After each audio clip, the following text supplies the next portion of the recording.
Hey guys, it's a mixed bag this video because on one level I'm going to do something which I've never done before. I've never done it before in chess, and I've been playing chess quite seriously now for about 3 years, and I'm amazed I've never done it before. But we're going to get to that. I want to go through a game with you that I played this morning. I played 2 games this morning. One I won in 63 moves with 79 accuracy, but then there's this one, Surgical Attacks, right, from USA. He's 1628, and we drew in 113 moves, both with 92 accuracy. Now, I completely buggered this game up. I had it in my hands. I was +6 at one point, and one move threw it away. And that's what we're going to focus on. This is the key thing, okay? And I'm going to show you, I've never done it before, so I'm going to figure out how to do it, okay? So let's go through the game. Here is the game. My opponent has the white pieces, and we play a Scandinavian. I'm actually thinking about rolling out the black lion again, going back to that because it's so spicy. This Scandinavian, it's okay, you know. And he plays not the best move here with e5. It encourages me to push c5. And then what we're getting is this improved French or improved Caro, where I can get my light square bishop out before I play e6. So his knight comes out, I bring out my knight. He brings out a pawn to c3, probably preparing d4 and build a dark square pawn chain, right? So out comes the light square bishop. I just want to get it out, and I may as well put it here with a pin before I push the e6 pawn. He does the same thing. I'm unconcerned. I kick the bishop and say, go on then, bishop. So it's not really a kick. What I'm doing is I'm putting the question to the bishop and saying to the bishop, go on, what's your plan? Are you going to take the knight? He goes, yes, I am. I go, thank you very much, that's fine. So now I actually have, because I've captured towards the center, I've got a slight pawn advantage here. And this might help me, at some point, if I push, take, then I've still got all my central pawns, right? And he just doesn't. So, actually in this case he still would have central pawns, but he'd be missing his C pawn. I'd be missing a B pawn. Okay, he pushes a pawn, D3. Maybe getting ready to bring out his other bishop, I don't know. So now e6, and I've got this kind of familiar structure. So I find myself in this French-like structure, Caro-like structure that I'm quite familiar with, right? Again, my bishop is defending this pawn here on c5, which is very common in the French. In case he ever does this and captures, I just recapture with the bishop, and that's a great bishop. A big difference between this and the French is this guy. In the French, he's very often stuck on c8. Okay, so my opponent now pairs his knights. I bring out my knight to e7, maybe with an idea of coming here, attacking this pawn, because the only defender of this pawn is the knight. Really good idea, and we've been going over this in Chess Bootcamp Live with the Breakthrough group. Really good idea on every move to identify undefended pieces, that's undefended, and also pieces on the board that are only defended once. So that's a solo defensive link, right? This pawn's technically defended once, knight's defended lots of times, that's not defended at all, that one's defended only by the king, that's defended twice, so we can ignore that. Okay, so, and plus this is pinned, so that link, that is not a defense. So actually, that pawn is not defended at all. Therefore, maybe we can go after the pawn. I mean, I could even play queen here and go after the pawn, because the knight cannot recapture. It is not defended, that pawn. That knight is in a, well, no, it could. It's not an absolute pin. It's a relative pin. He'd only lose his queen, so I wouldn't go after it with the queen, but knight to here, knight takes pawn, perfectly fine. He puts the question to my bishop. I'm not interested. So I now come after this pawn, which we've identified as undefended. He moves the knight now. This is the discovered defense. So the queen is now defending the pawn. And also his knight is attacking this. And that gives me a slight issue. You know, do I also do a discovered defense with my bishop? If I move the knight. So yeah, knight g6. Now my bishop discovered defense on this pawn. And this appears now to be a blunder. Because, look what I've done. I've just removed the only escape square for my bishop. My opponent is not a chump, and he jumps straight on it. And oh no, my bishop. Now, puzzle tie-in. How can I get out of this without losing material? And in fact, arguably, maybe even winning a pawn. Pause the video if you need, and I'll show you the answer.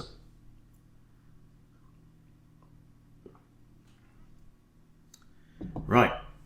So my thought process started with this something that I've been bringing into my game recently, which is that central pawns are more important than edge pawns. Okay, so someone explained it to me once that if the D and E pawns are worth $1 each, then these are worth about 90 cents, these are worth about 80 cents, and these are worth about 70, right? But pawns change value depending on their structure. These pawns are not very valuable. I don't think my opponent's going to be castling this side anytime soon. Central pawns are worth more. So I started with this, and then queen takes, and now you can see it, right? This is Tactics 101. We've just started a series, Tactics 101, with the Breakthrough Group in Chess Bootcamp Live. If you join, you can get access to the whole back catalogue and catch up. Hours and hours and hours and hours of training at different levels. And this is a basic pawn fork, right? Whenever you've got two pieces, two squares apart on the same rank, look, here comes a pawn. Queen has to move, I win the knight, queen recaptures. So, material is equal. But how do we like white's pawn structure? We do not like it very much at all, Precious, do we? Look at this king side. That's ugly. Look at mine. That's nice. You know, this guy's defended, yeah, this guy's a singleton, defended only by a rook. This guy's backwards and needs to come forwards to here. And if he can come forwards to there, happy days. So now I bring my queen to here. I've now got two attackers on this. I'm also just kind of thinking about just guarding the entrance on this semi-open file. Queen comes to there looking at my pawn, but this is not great. So what white is thinking here is my queen is tied to the defense of that pawn. Not necessarily so. Why? Because I can take knight takes, queen takes, bam, bam, bam, bam, bam, bam, bam, bam, check. He's in check. So now he's got to get out of check on the next turn. And now my queen can come back, and I've just won myself a pawn. Now, this pawn, what I just won, ought to be a decisive advantage at the 1600 level, for sure. And now, white decides to castle short, which is funky. So, bishop e7 now.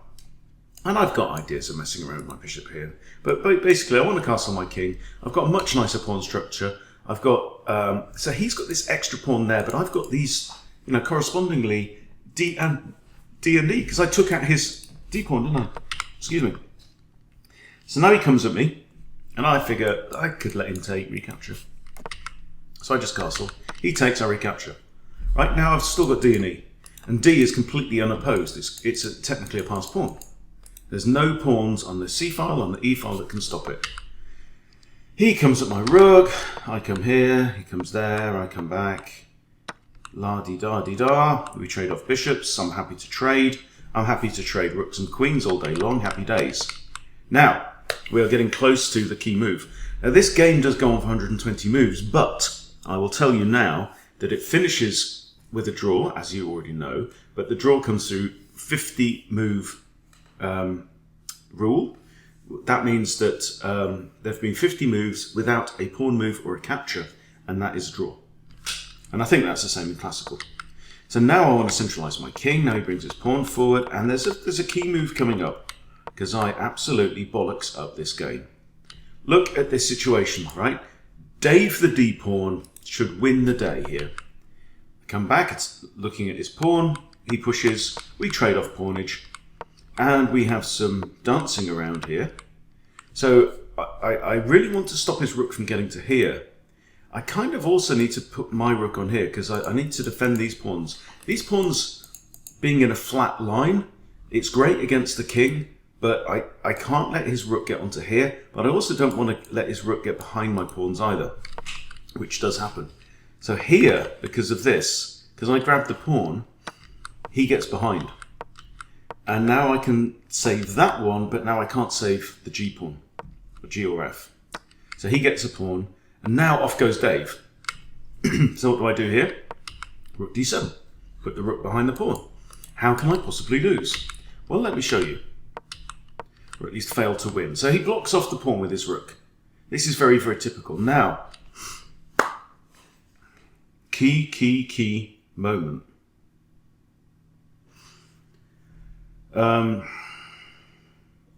What you have to do when you get to an ending like this is you have to say, what, if anything, can my opponent do not to lose this game?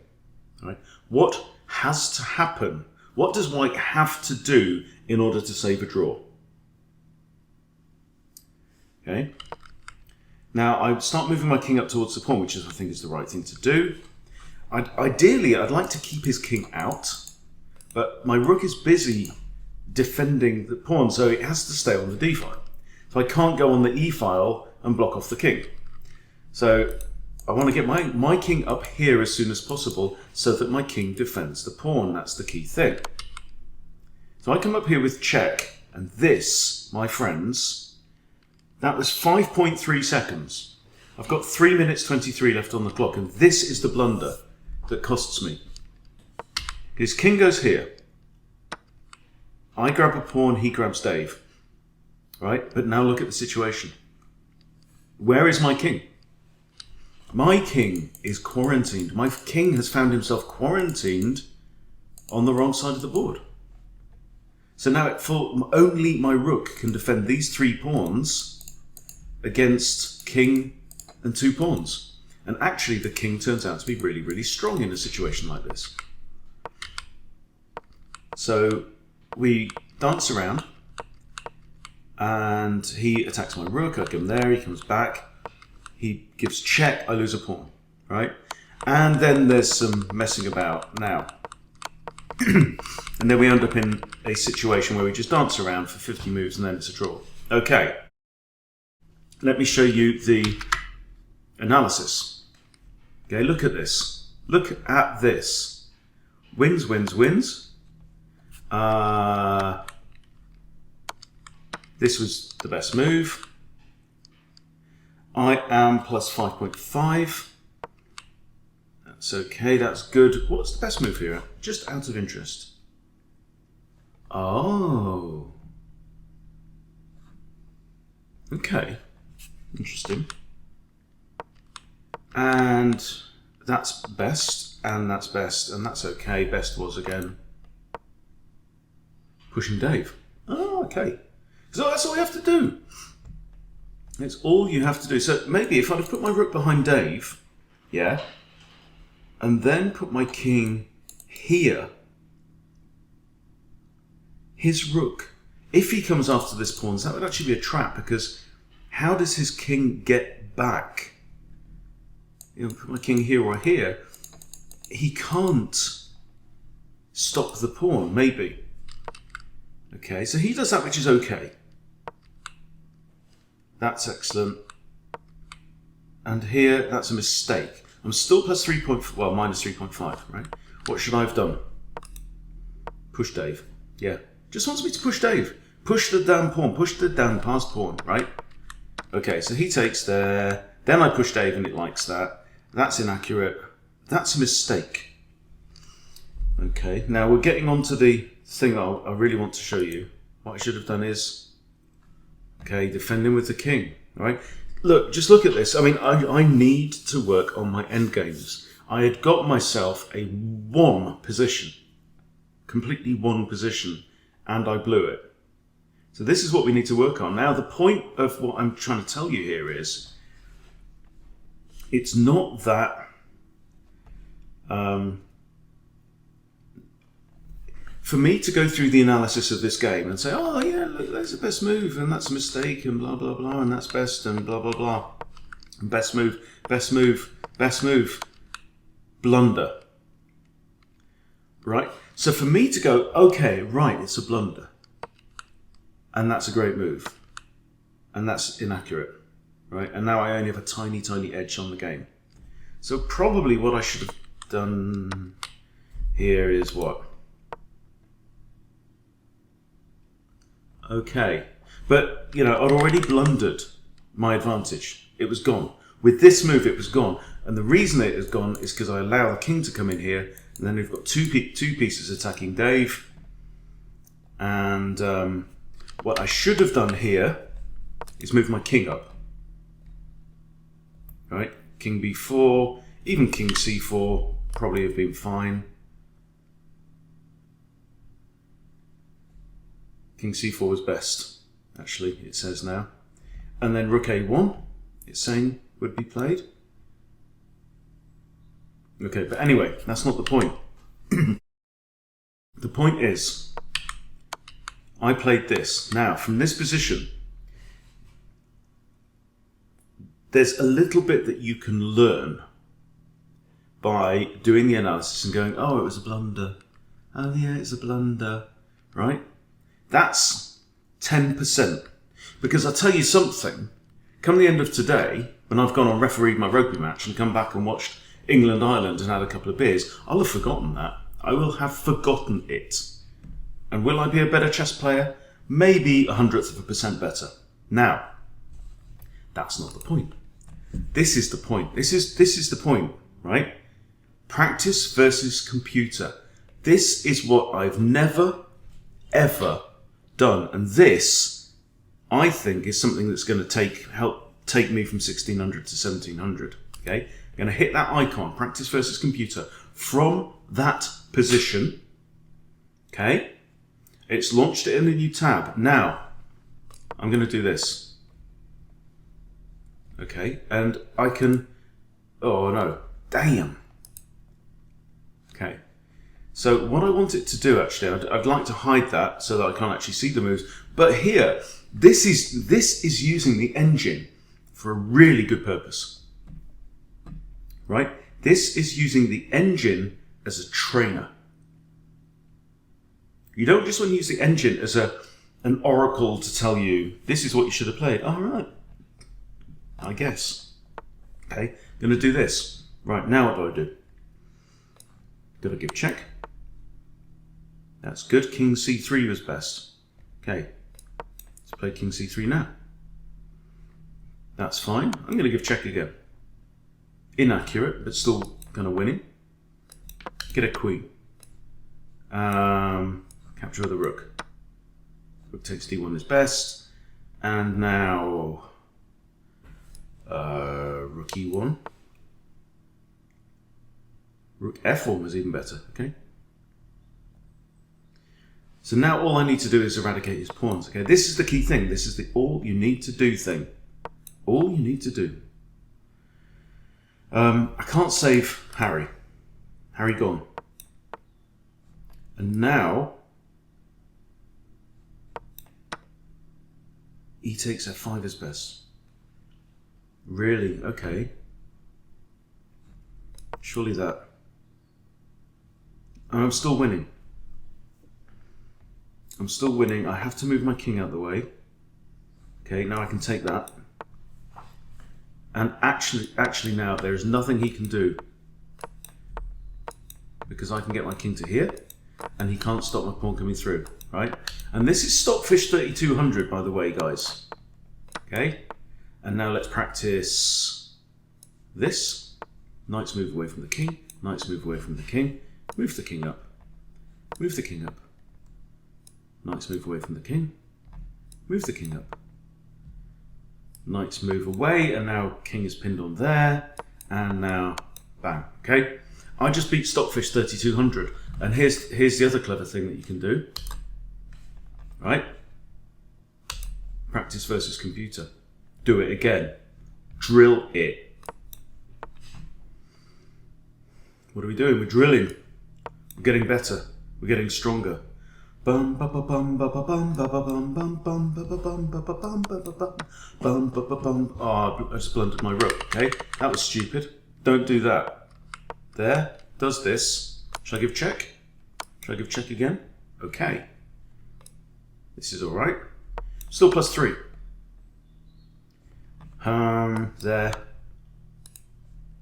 It's a mistake. Oh, I've only got a slight advantage now. Okay, so you go back. Don't be a dumbass. King comes here. Rook d5 is the best move. Right, now you break it down. Okay. I think king there. That's best. Good.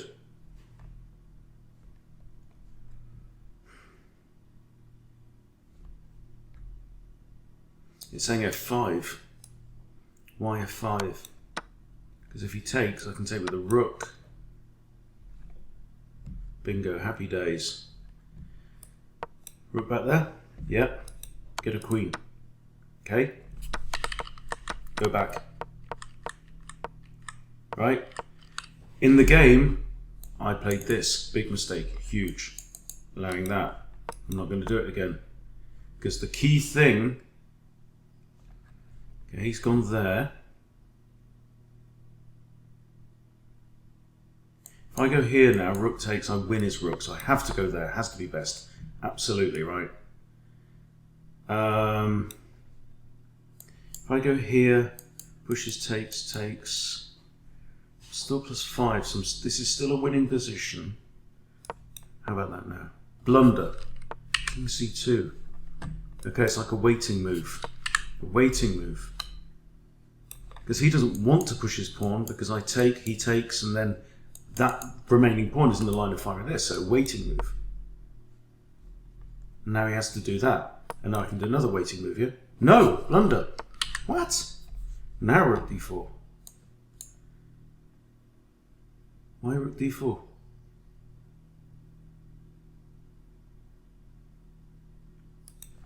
Rook d4, and he pushes.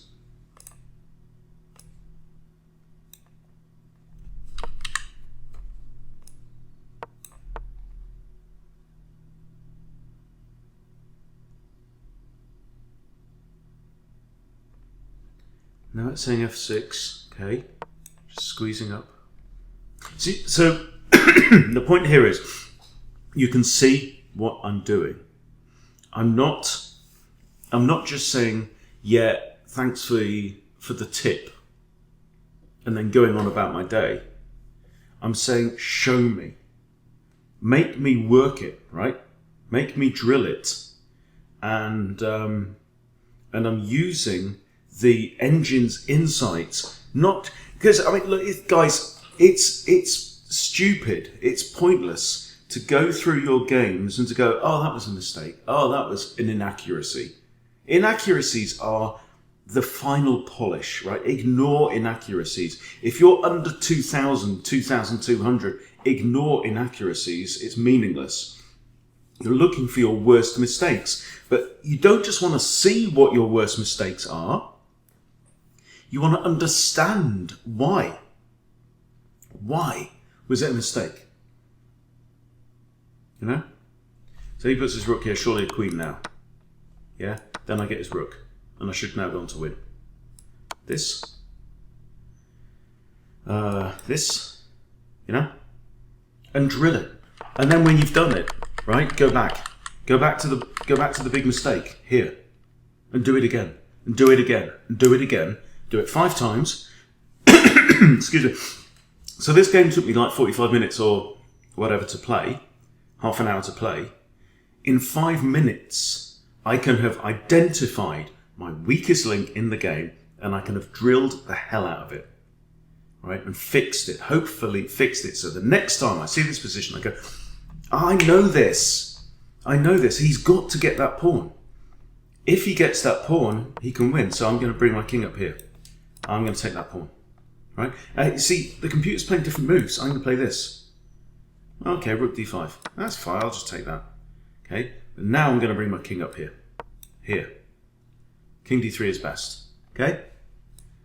Should I give check? He can't go to any of these squares. Rook d4 check is best. I'm +8. This is winning. Here. Look at me. Look at me. Right, now I can go here, yeah? And happy days. No worries. In fact, I think I can do this, because he can't now go here to any of these squares or anywhere on this file. So I do believe you're mine. Now I can simply sack the rook. I can just sack the rook like that, you right? Look, all done. Mate in 9. See? And then if I want to, go back, go back, go back, go back, go back, go back, go back. Right?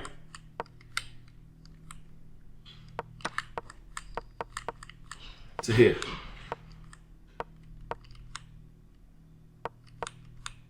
Right? In the game, that's a blunder. We know it's a blunder. Okay?